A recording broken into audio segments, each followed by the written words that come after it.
हमारे भारतवर्ष में बड़ी धूमधाम से मनाए जाते हैं। त्योहार जब भी आते हैं लोग बहुत धूम धड़ाका करते हैं।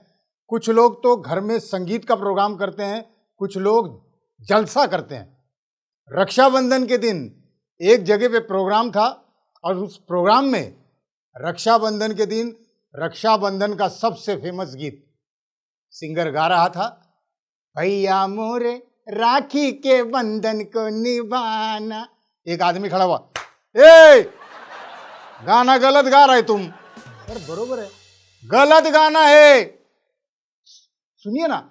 हाँ सुनो, भैया मोरे मेरे को पहले एक बात बताओ, भैया मोरे रहता है क्या? हाँ भैया चौबे है, दुबे है, पांडे है। अरे भैया मोरे किधर से हुआ? त्योहारों में कॉमेडी भी बहुत होती है। 15 अगस्त मना रहे हैं हम लोग, अब 15 अगस्त आने वाला है।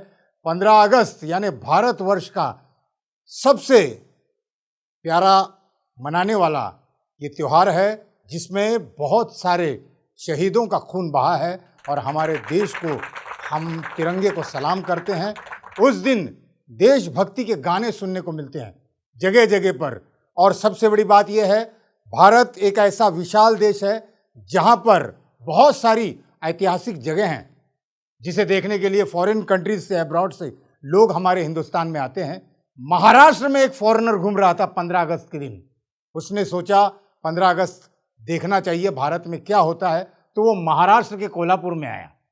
तो उसने देखा कोल्हापुर में लोग ज्यादातर धोती पहनते हैं।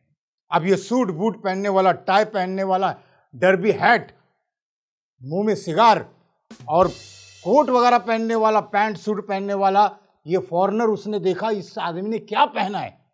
धोती उसे समझ में नहीं आ रही थी, ये क्या पहना क्या है, हवा के साथ हिल रहा है। वो परेशान हो गया।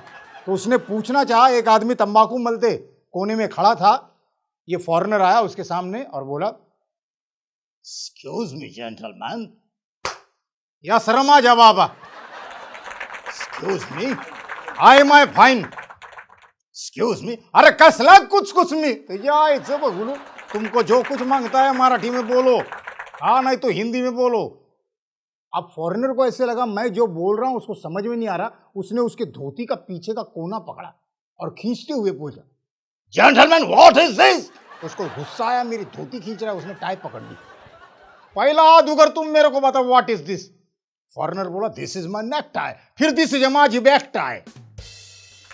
हम आप लोगों को हंसाने के लिए बहुत सारी चीजें ढूंढते हैं। कभी कभी रास्ते से चलते चलते चीजें निकल आती हैं।